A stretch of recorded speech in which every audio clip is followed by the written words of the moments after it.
요한계시록 5장이 누가 봉인된 책에 인을 뗄 것인가가 주제였다면, 계시록 6장은 죽임당하신 어린 양 예수님께서 봉인된 책에 인을 떼는 내용이 주제라고, 핵심이라고 말할 수 있습니다. 일곱 인으로 봉인된 책의 내용은 일곱 인의 심판과 또 일곱 나팔의 심판과 일곱 대접의 심판을 담고 있습니다. 이 심판을 통해서 하나님께서는 죄악으로 가득한 이 세상을 심판하고 악인들을 멸하시는 내용을 담고 있습니다. 또 이 심판 속에서 마지막까지 믿음을 지키는 성도들과 순교자들, 또 교회를 하나님께서 최후의 승리의 자리로 인도한다는 것을 보게 됩니다. 이 일곱 인, 일곱 나팔, 일곱 대접의 심판은 계시록 6장에서 16장까지 진행이 되고 중간에 삽입되는 그런 장면들이 있지만, 크게 보면 이 일곱으로 대변되어지는 심판은 다 연결되어 있다고 볼 수 있습니다. 그러니까 일곱 인을 첫째 인, 둘째 인 이렇게 인이 떼어지고 마지막 일곱째 인을 떼었을 때는 일곱 나팔의 심판이 드러나게 되고, 또 첫째 나팔, 둘째 나팔 이렇게 나팔이 계속 부러질 때마다 심판이 진행되다가 일곱 번째 나팔이 울려 퍼질 때는 일곱 대접의 심판이 이렇게 진행되는 그런 구조를 갖고 있습니다. 그러니까 서로 연결되어 진행되는 것을 보게 됩니다. 엄밀히 말한다면 이제 일곱 인의 큰 심판 앞에 일곱 인 안에 일곱 나팔이 있고, 또 그 일곱 나팔의 마지막 일곱 번째 나팔이 울려 퍼질 때 일곱 대접이 숨어 있는, 그래서 일곱 인은 이 계속 진행되는 심판의 어떤 개괄적인 그런 내용을 다룬다면, 일곱 나팔과 일곱 대접의 심판은 그 심판이 구체적으로 더 확장되어져 이루어지는 것을 보게 됩니다. 저는 본문을 통해서 어린 양 되신 예수님의 세 가지 모습을 나누고자 합니다. 그리고 이 심판의 성격들을 나누고자 하는데, 먼저 첫 번째는 인을 떼시는 어린 양의 모습입니다. 우리 본문 1절 같이 한번 읽어보겠습니다. 시작. 나는 어린 양이 일곱인 가운데 하나를 떼시는 것을 보았습니다. 그리고 나는 내 생물 가운데 하나가 천둥 같은 소리로 오라 하고 말하는 소리를 들었습니다. 일곱 인으로 봉인된 이 심판의 책을 뗄 수 있는 자격을 가진 분은 오직 어린 양 예수 그리스도이십니다. 하나님의 심판은 궁극적으로 어린 양 예수님을 통해서 집행이 되고 진행이 된다는 것을 보여주는 그런 장면이라고 말할 수 있습니다. 예수님께서 첫 번째 인을 떼었을 때 신말과 또 그 말탄 자가 등장을 하게 됩니다. 이렇게 계속해서 첫 번째, 두 번째, 세 번째, 네 번째 인을 뗄 때마다 말과 그 말탄 자들이 등장하고, 그리고 그 말탄 자들에게 주어지는 도구들을 통해 그 심판의 성격들을 우리가 볼 수 있습니다. 우리 본문 2절에서 5절인데요. 같이 한번 읽어보겠습니다. 시작.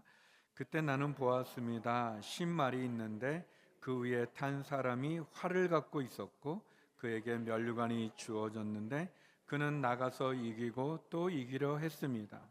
두 번째 인을 떼실 때 나는 두 번째 생물이 오라 하고 말하는 소리를 들었습니다. 그러자 붉은 다른 말이 나왔는데 그 위에 탄 사람에게 땅에서 평화를 걷어내고 사람들끼리 서로 죽이게 하는 권세가 주어졌고, 또 그에게 커다란 칼도 주어졌습니다. 세 번째 인을 떼실 때 나는 세 번째 생물이 오라 하고 말하는 소리를 들었습니다. 그때 나는 보았습니다. 검은 말이 있는데 그 위에 탄 사람이 손에 저울을 들고 있었습니다. 이렇게 첫 번째에서 네 번째까지 인을 뗄 때마다 흰말과 또 붉은 말, 그리고 검은 말, 네 번째 인을 뗄 때는 푸르스름한 말이 등장하게 되고, 그리고 보좌 앞에 있었던 네 생물, 지난주에 나눴던 것처럼 모든 이 세상의 피조물을 대변하는 네 생물들이 각자 오라, 그렇게 얘기하는 장면들을 보게 됩니다. 이 네 말과 네 말에 탄 사람들이 의미하는, 상징하는 것은 이 땅 가운데 일어나는 전쟁과 또 내란, 또 기근, 사망을 의미하게 됩니다.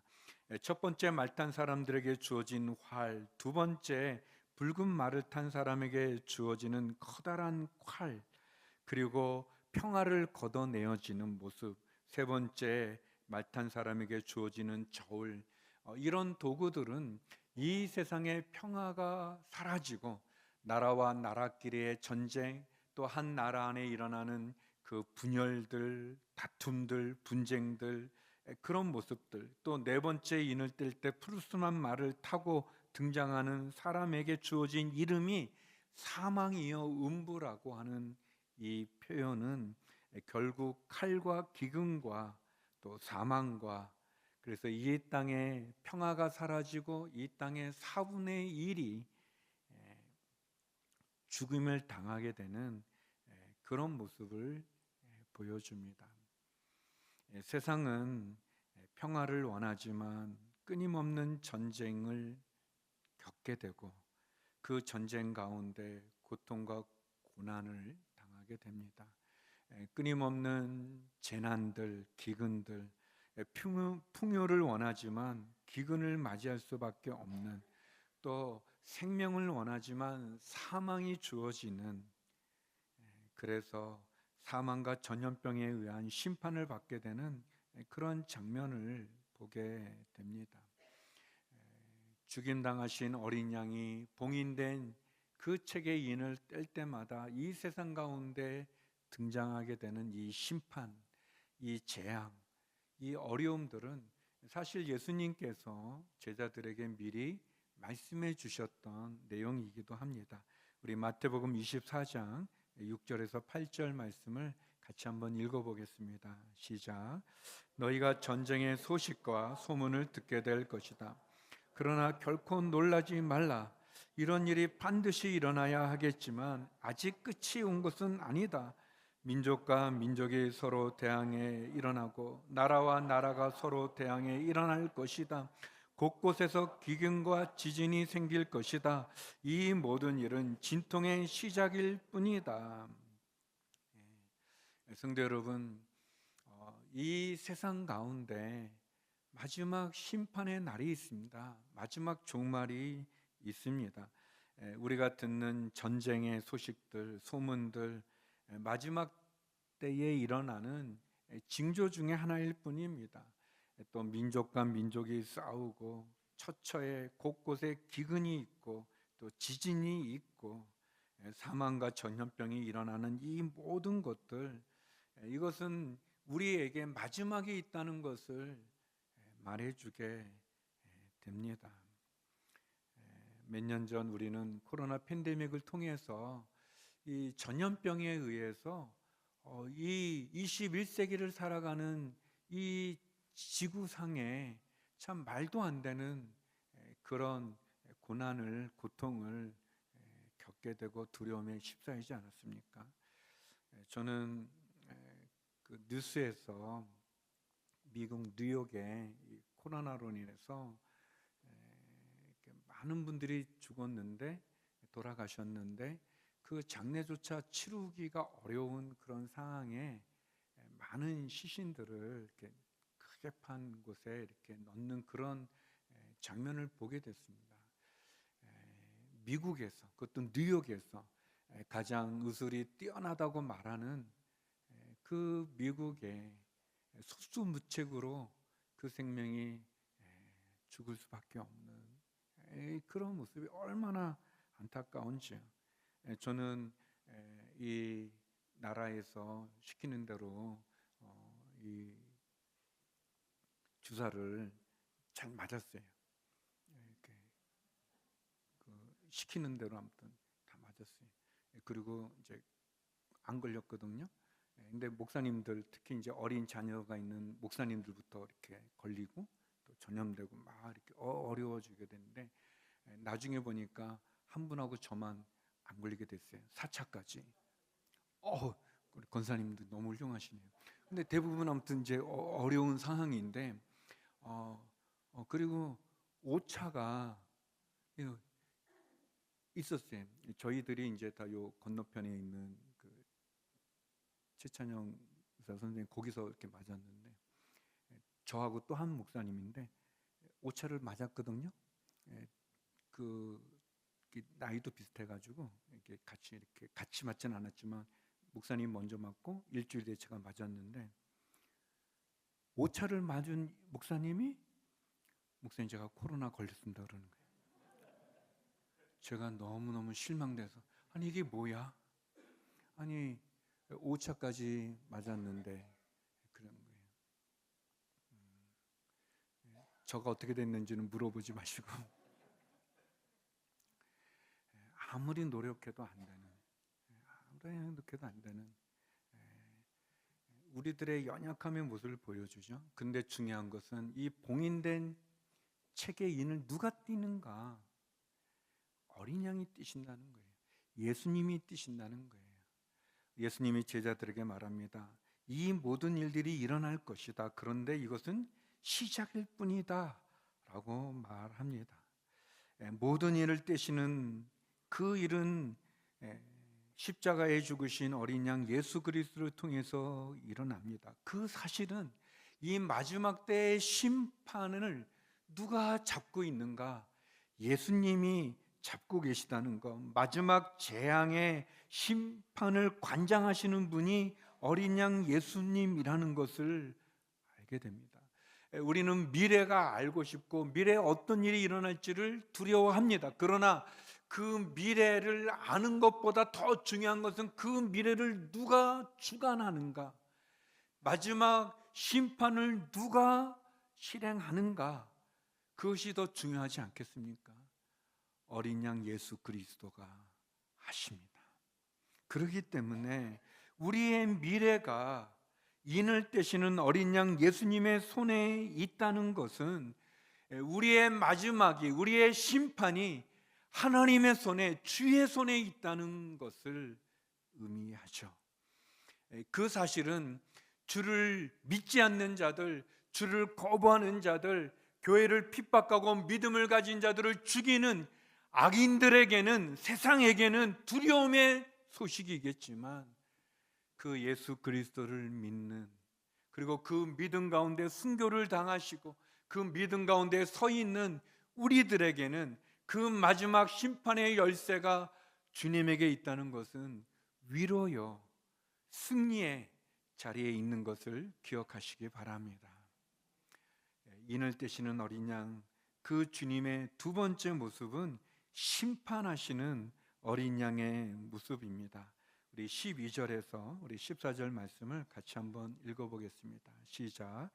여섯 번째 인을 떼실 때 나는 보았습니다. 큰 지진이 일어나고 해가 머릿돌로 짠 천같이 검게 되고 달은 온통 핏빛으로 변하고 하늘의 별들은 무화과 나무가 거센 바람에 흔들려 설 익은 열매들을 떨어뜨리는 것처럼 떨어지고 하늘은 두루마리가 말리듯 사라지고 모든 산과 섬들은 있던 자리에서 사라졌습니다. 계속해서 인을 떼고 마지막 여섯 번째 인을 뗐을 때 큰 지진이 일어나고 해가 머리털로 짠 천처럼 검게 되고 달은 핏빛으로 변하고 별들은 다 떨어지게 되어지는, 하늘이 두루마리가 말리는 것처럼 하늘이 말려져 가는, 그리고 산과 섬들이 있던 자리에 사라지는 천재지변이죠. 천재지변이 일어나는 엄청난 일을 보게 됩니다.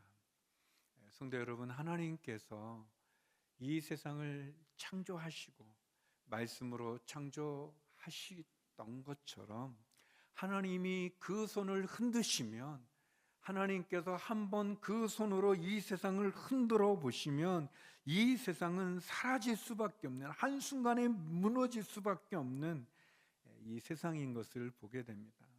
예수님이 처음 이 땅에 오셨을 때 그걸 우리가 초림이라고 그러고요. 주님이 다시 오실 때 그것을 재림이라고 그러는데, 초림의 예수님께서는 우리를 구원하기 위해 오셨죠. 십자가의 죽으심으로 우리의 죄를 대속하셨죠. 그러나 그 예수님이 다시 오시는 재림의 때는 심판해 주러 오심을 기억하시기 바랍니다. 우리가 맞이하게 되는 주님은 심판해 주러 오시는 분이십니다. 여섯 번째 인을 뗐을 때 천재지변이 일어나 모든 것이 사라지는 것처럼, 그래서 성도 여러분, 이 세상은 우리의 영원한 집이 아니에요. 우리가 밟고 있는 이 땅은 우리의 영원한 안전한 장소가 아닙니다. 우리가 의지하는 사람도 우리를 구원할 수가 없습니다. 우리의 소망을 이 세상에 두면 이 세상은 이 하늘이 두루마리처럼 말리고 태양이 검게 되고 달이 핏빛으로 별들이 다 쏟아져 내려 떨어져 버리는 것 같은 이 세상을 의지할 수 없습니다. 의지할 수 없습니다. 제가 얼바인에 목회할 때 늘 캘리포니아는 얼마 전에도 그랬지만 엄청난 산불이 늘 일어나거든요. 우리도 지금 산불이 곳곳에서 일어나서 어려움을 겪지 않습니까?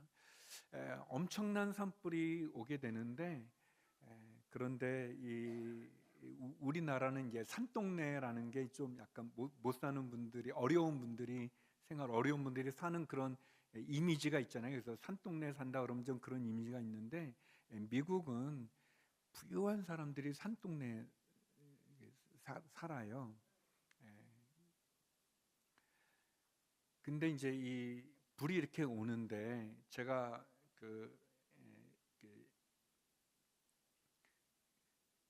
이 CNN을 자꾸 CGN이라고 제가 이렇게 그래서 잠깐 생각하느라고 CGN을 너무 좋아해서 CNN을 보는데 거의 그런 장면인가요? 근데 그 부유한 크고 넓은 좋은 집을 사기 위해 평생 애썼는데, 이제 그게 불길이 이제 오게 되면 이제 소방대원들이 다 이렇게 사람들을 이렇게 피신시키거든요. 그러면 피신시키면 갖고 나올 게 몇 개 없는 거예요. 다 갖고 나올 수가 없어요. 그 불이 막 이렇게 엄청난 속도로 이렇게 오게 되면, 그러면은 다 피신시키면, 그러면 자기가 갖고 있는 가장 소중하게 여기는 그냥 가방에 하나, 캐리어에 그냥 담아서 나올 수밖에 없는 거예요. 근데 그 여자분, 나이 많으신 여자분이 인터뷰하는데, 이럴 줄 알았으면 내 인생의 모든 게 담겨져 있는 거기에서 내가 갖고 가는 게 이 가방 하나인 거를 내가 미리 알았다면 하는 그런 절규하는 그런 인터뷰를 보면서 알게 되는 거예요. 깨닫게 됐어요. 그런데 그래도 그거는 몇 시간 전에 알려주죠. 그러나 이 세상의 마지막 종말을 미리 알려주지 않죠. 여기 나오는 것은 이러이러한 일이 일어날 거다, 그렇게 되어지는 거죠. 여러분, 이 세상에 소망이 있는 것이 아닙니다. 우리의 소망이 이 땅에 있지 않아요. 집에, 건물에 있지 않아요. 또 사람에게 있지 않아요. 누가 우리를 지켜주고 누구가 우리를 보호한다고 말할 수 있겠습니까? 우리의 소망이 하늘에 두어야 되고 우리의 소망이 예수님에게 두어야 되는 이유이기도 합니다. 베드로 사도도 베드로후서 3장 10절에 이렇게 얘기합니다.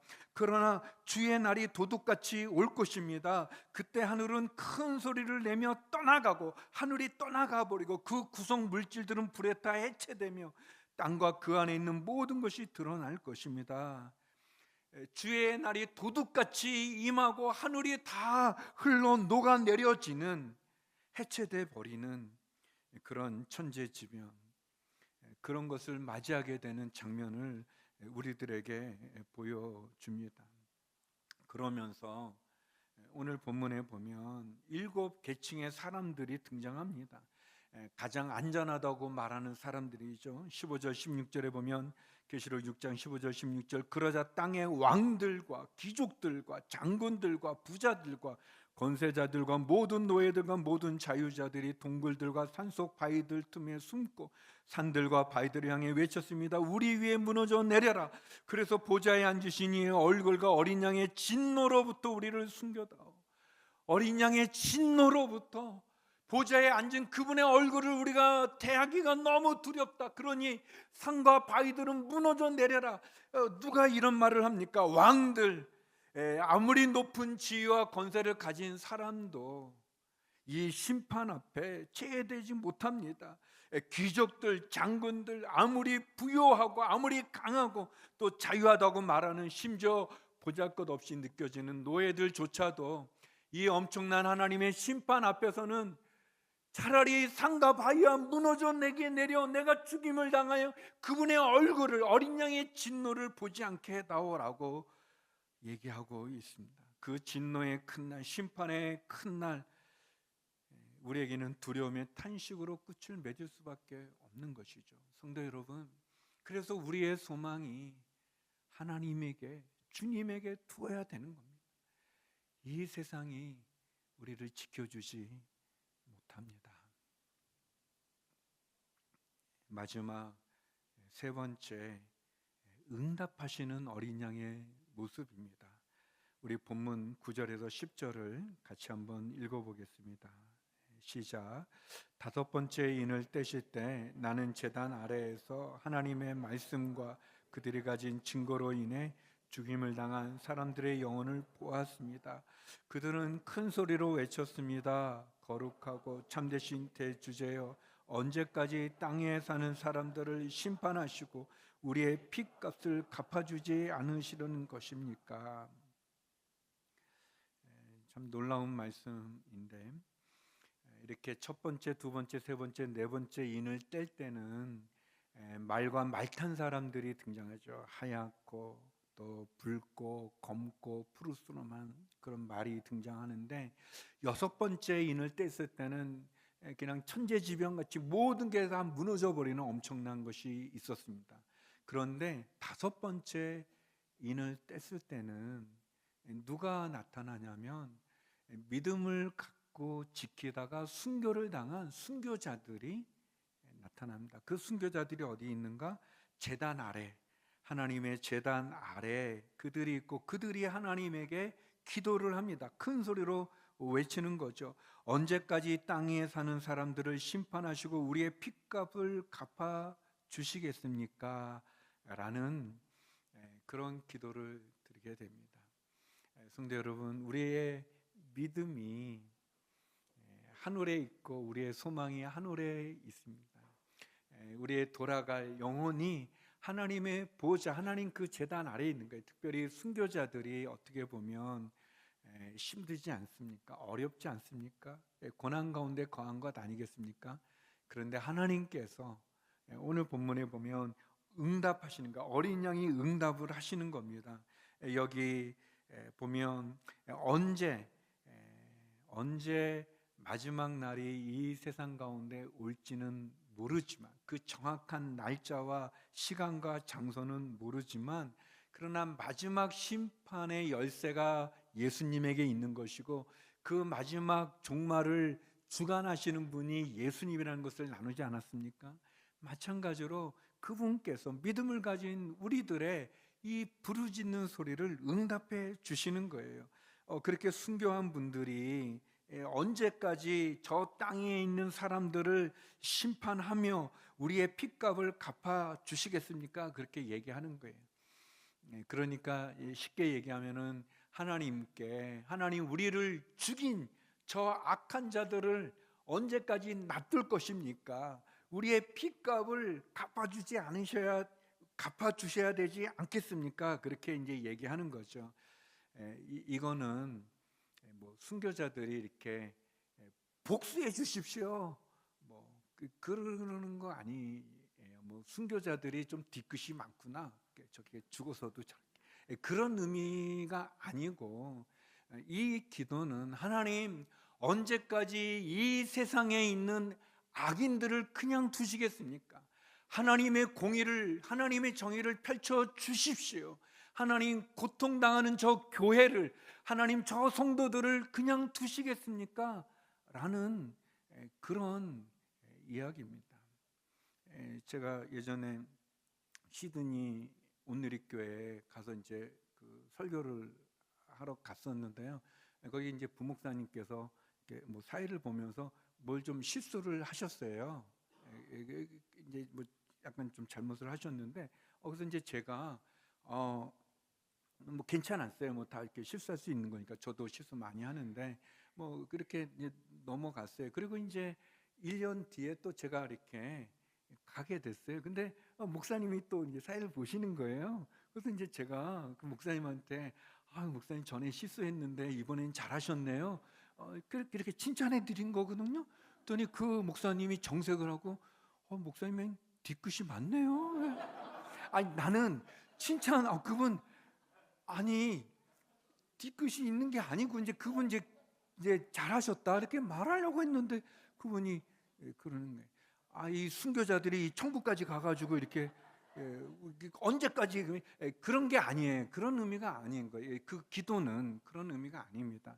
놀라운 거는 이 기도를 드렸을 때 어떻게 응답하시는가. 11절 말씀인데요. 우리 11절 같이 한번 읽어보겠습니다. 시작. 그러자 그들 각 사람에게 신옷이 주어졌고 그들은 그들과 같이 죽임을 당하게 될 그들의 동료 종들과 형제들의 수가 찰 때까지 잠시 더 쉬라는 말씀을 들었습니다. 이 순교자들이 그렇게 하나님께 기도하니까 어떻게 하나님 예수님 응답해 주시는가, 위로해 주시는가, 은혜를 베풀어 주시는가? 흰옷을 그들에게 입혀 주십니다. 흰옷이라는 것은 우리가 느끼는 것처럼 순결한, 또 거룩한, 그리고 승리를 의미합니다. 상징해 주는데, 그러니까 하나님께서 이 순교자들에게 흰옷을 입혀 줬다는 것은 그들의 순결하고 거룩한 신앙을 알아주시는 것, 그리고 그들이 이 사망의 권세 가운데 그 악한 그 위협 가운데도 믿음으로 지킨 그들의 신앙을 인정해 주고 그들이 승리한 것을 하나님께서 알아주시는 그런 위로의 장면이고 은혜의 장면이고 마지막까지 믿음을 가진 자가 승리한다는 것을 보여주는 그런 장면입니다. 그리고 그들에게 이야기하시기를 아직까지 너희의 동료들과 형제들 순교하게 될 그 숫자가 차기까지 잠시 쉬라 그렇게 얘기하십니다. 이것은 요한이 들은 이 말, 순교자의 수가 찰 때까지 잠시 더 쉬라라는 이 말씀은 궁극적으로 마지막까지 믿음을 지키라는 그런 말씀이죠. 모든 사람이 다 순교하라는 그런 말이 아니라 순교자들처럼 그런 순교자적인 삶을 살아가라는 그런 말씀이고, 그리고 그 일을 통해서 주님을, 아직까지 믿지 않는 영혼들이 주님을 믿고 그리고 주께 돌아오라고 하는 그런 기회를 주시는, 은혜를 베풀어 주시는 그런 주님의 시간인 것을 보게 됩니다. 마태복음 24장 13절에도 주님이 제자들에게 이렇게 말합니다. 그러나 끝까지 굳게 서 있는 사람은 구원을 얻을 것이다. 너희의 신앙을 끝까지 지키는 자가 구원을 받을 것이고, 그리고 아직 시간이 주어졌을 때 믿는 자들에게, 돌이키는 자들에게, 주를 영접한 자들에게 기회를 주시는 것을 의미해 주십니다. 사도 베드로가 계속 이런 말씀을 하죠. 베드로서 3장 11절에서 13절인데요. 우리 같이 한번 읽어보겠습니다. 시작. 이 모든 것이 이렇게 해체될 것이니 여러분은 어떤 사람이 돼야 하겠습니까? 여러분은 거룩한 행실과 경건함으로 하나님의 날이 임하기를 바라며 간절히 사모하십시오. 그 날에 하늘이 불에 타 해체되고 그 구성 물질들이 불에 녹아 버릴 것입니다. 그러나 우리는 그의 약속대로 의가 지배하는 새 하늘과 새 땅을 바라봅니다. 베드로 사도가 말합니다. 하나님의 심판이 더디 있다고 생각하지 마라. 돌이킬 수 있는 시간을 주는 거다라고 얘기하면서 믿음을 가진 우리들은 새 하늘 새 땅을 바라보고 거룩함과 경건함으로 우리의 주님의 날을 바라며 사모하며 믿음을 지켜다라고 말합니다. 여러분, 우리가 어린 양을 따라가는 사람들이고 우리 40일 새벽 기도의 주제가 어린 양을 바라보는 건데, 어린 양을 따라가고 어린 양을 바라본다는 것은 어린 양이신 예수님이 말씀하시는 삶을 살아간다는 것을 의미하는 겁니다. 우리가 주님을 따라가고 주님을 바라본다는 것은 주님이 말씀하신 대로 살아가는 것을 의미합니다. 성도 여러분, 마지막 날에 심판의 열쇠를 어린 양이 쥐고 계시고 마지막 심판을 집행하시는 분이 어린 양이십니다. 그리고 아직 우리가 호흡하고 이 땅 가운데 있다는 것은 아직까지 우리가 기회가 있다는 것을 의미하지 않겠습니까? 사랑하는 성도 여러분, 주님 우리의 기도에 응답하시는 순교자들의 이번 신호과 같이 순결하고 충성된 믿음의 삶을 통해 마지막까지 승리하는 저와 여러분 우리 모두가 되기를 주의 이름으로 축원합니다. 기도하겠습니다. 하나님 아버지, 마지막 심판의 주인이 주님임을 고백합니다. 하나님, 우리의 소망이 이 땅이 아니라 저 하늘에 있으며 사람이 아니라 주님을 의지하며 우리의 기도에 응답하신 주님과 함께 순교자들이 있는 그 신옥과 같은 순결하고 충성된 믿음의 삶을 살아가며 승리하는 저희가 되게 하여 주시옵소서. 예수님 이름으로 기도드립니다. 아멘.